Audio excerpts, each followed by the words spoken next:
Hello friends, I am doctor Sunil Saini, trauma laser surgeon, expert in leg lengthening, deformity correction and pain management. आज जो हमारे पास patient है mister Umesh, ये पलवल से हैं और ये आज से लगभग 1.5 महीने पहले हमारे पास आए थे। उस समय इनको कमर में दर्द था और कमर का दर्द इनको राइट साइड की तरफ लेफ्ट लोअर लिम्ब के अंदर रेडिकुलेट करता था और ये 2 साल से परेशान थे। काफ़ी जगह दिखा चुके थे, बहुत जगह दिखा चुके हैं। बताइए क्या क्या हुआ था? सबने सर्जरी के बोला था। इसका जो आपको दर्द कब से शुरू हुआ था? दर्द मेरे को तकरीबन 1.5-2 साल से स्टार्ट था। मतलब उसकी वजह से मैंने वर्क काम पे जा पाता था ना, कुछ नहीं, बिल्कुल घर पे रहता था। घर पे रहते थे। तो वो पैर कमर का दर्द फिर पैर में कब से आने लगा? पैर में तो स्टार्टिंग उसी टाइम से हुई थी, उसके 1 महीने बाद से स्टार्ट हो गया था। 1 महीने बाद स्टार्ट हो गया? पहले कमर में था, कमर से रहने के बाद तो पैर से स्टार्ट होना चालू हो गया था। और क्या काम करते हो? मैं बैठे के वेल्डिंग का काम करता हूँ। वो सब काम हम छूट गए था? सब काम छूट गया। घर बैठे थे 1.5 साल से? घर बैठा था बिल्कुल। फिर सारे अस्पतालों में गए?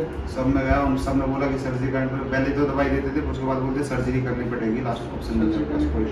तो दवाइयाँ जब आपकी चल रही थी तो कितना आराम रहता था, या फिर दवाइयाँ बंद करती आपको आराम बंद हो जाता था? दवाई बंद करते थे तो कुछ तो दवाई ऐसी थी जो चलती रहती थी, फिर भी आराम नहीं लगता था। और कुछ ऐसी थी थोड़ा बहुत कुछ टाइम आराम रहता था, उसके बाद फिर पेन चालू हो जाता था। सो इनको 2 साल से काफ़ी तकलीफ चल रही थी, जिसकी वजह से इनका काम भी अफेक्टेड हो गया था।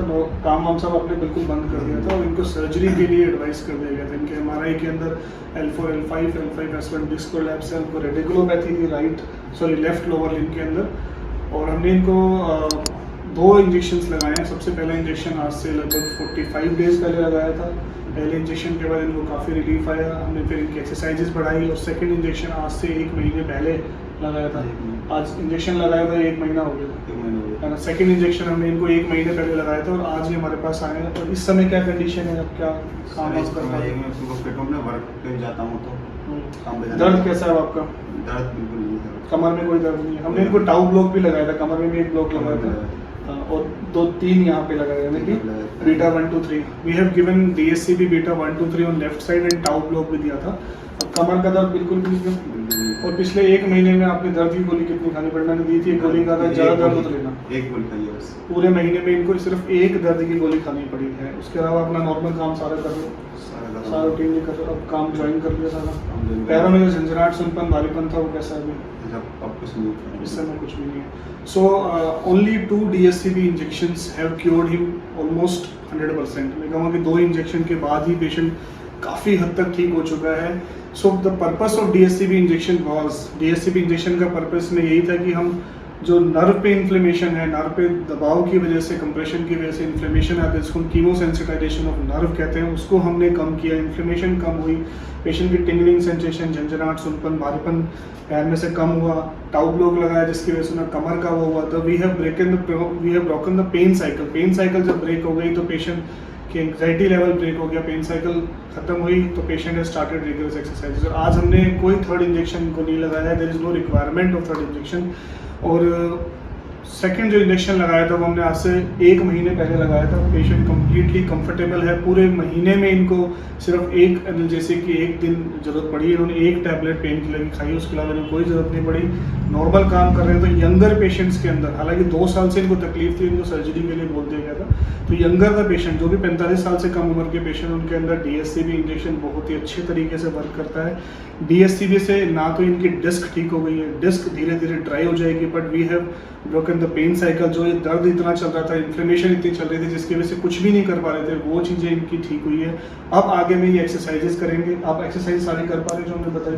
पहले हमने पैर की बताई थी, फिर कमर की बताई, अब कमर की सारी एक्सरसाइज कर रहे हो। आज एक्सरसाइज और बढ़ाई है, 4-5 एक्सरसाइज। तो हमारा जो प्रोटोकॉल होता है कि हम फर्स्ट पेन को मैनेज करते हैं with the help of DSCB injection, जो कि प्योरली पेन मैनेजमेंट का तरीका है। उसके साथ में हम पेशेंट को मेडिकेशन देते हैं और यूजुअली हम सेकंड इंजेक्शन के बाद पेशेंट को एनाल्जेसिक्स SOS कर देते हैं। जैसे इन्होंने पूरे महीने में सिर्फ 1 ही टैबलेट की जरूरत पड़ी और gradually over the period we are increasing the exercises. पहले 10 दिन हमने कुछ एक्सरसाइज दी थी, फिर इनको कंफर्टेबल लगा, हमने फिर बढ़ा दी और आज 1 महीने के बाद फिर हमने और कमर की एक्सरसाइज बढ़ा दी है। इससे फ़ायदा क्या हुआ? आपकी कोर मसल स्ट्रेंथनिंग, जितने भी मसल्स हैं ये सारी की सारी पीछे की बैक की स्ट्रेंथनिंग हो जाएगी। और जो डिस्क प्रोलैप्स हुआ है जिसकी वजह से आपको तकलीफ हो रही है, आपकी मसल्स, कोर मसल स्ट्रेंथनिंग होने की वजह से आपकी कमर उस चीज़ को आराम से झेल पाएगी, किसी भी तरीके के आगे की प्रॉब्लम्स को कम्प्लीटली क्योर हो जाएगा। तो मेन जो क्रक्स है वो यही है कि आगे में चल के पेशेंट की ना कोई दवाइयाँ चल रही होती है, अभी हम सिर्फ इनको कैल्शियम और विटामिन D3 दे रहे हैं, ना किसी भी प्रकार का पेन किलर्स पेशेंट रहता है। अगर पेशेंट प्रिकॉशंस थोड़े फॉलो करने लगे, ग्रेजुअली हमने इनके सारे प्रिकॉशंस भी वैसे बढ़ा दिए हैं और एक्सरसाइजेज करते रहे तो ओवर द पीरियड पेशेंट सिर्फ एक्सरसाइज से ही ठीक रहता है। जो पेशेंट हमारे पास 8-9 महीने बाद आ रहे हैं वो यही कह रहे हैं कि अगर मुझे 1-2% पेन कभी होता भी है तो मैं एक्सरसाइज करने से बिल्कुल ठीक हो जाता हूँ। तो इससे बेटर और क्या हो सकता है कि एक पेशेंट जो सर्जरी के लिए जाने वाला था, जिसको सर्जरी हर जगह से एडवाइस कर दी गई थी, और आज वो सिर्फ थोड़ी सी एक्सरसाइज करके ही अपनी लाइफ बहुत नॉर्मल तरीके से जी पा रहा है और सर्जरी से उसने कमर की सर्जरी को उसने अवॉइड कर दिया है। सो फ्रेंड्स, यंगर पेशेंट्स के अंदर 80 to 90% हमारी सक्सेस रेट है। 80 से 90% पेशेंट जिनको डिस्क की समस्या है, डिस्क प्रोलैप्स है, सर्वाइकल स्पॉन्डिलोसिस है, शैटिका का पेन है, उसके अंदर हमें सक्सेस रेट मिलती है। With the help of DSCB injection हम पेन कंट्रोल करते हैं और हमारा जो प्रोटोकॉल है उससे हमें 80 से 90% सक्सेस रेट मिलती है। सिर्फ 10 से 20% मरीजों के अंदर सर्जरी की रिक्वायरमेंट होती है। सो आपको ऐसी कोई भी प्रॉब्लम है, आपके परिवार में ऐसी किसी को कोई प्रॉब्लम है, तो आप हमारे नीचे दिए गए नंबर पे आप जा सकते हैं, उन पे हमारे डिस्कशन कर सकते हैं, हमारी टीम के साथ अपनी रिपोर्ट्स भेज सकते हैं। और आपको DSCB के बारे में कोई भी इन्फॉर्मेशन चाहिए तो नीचे डिस्क्रिप्शन में जाकर आप लिंक पे जाके वीडियोस देख सकते हैं। और आगे भी आपको ऐसी हेल्थ टिप्स मिलती रहे, इसके लिए हमारा चैनल सब्सक्राइब करना ना भूलें। Thank you.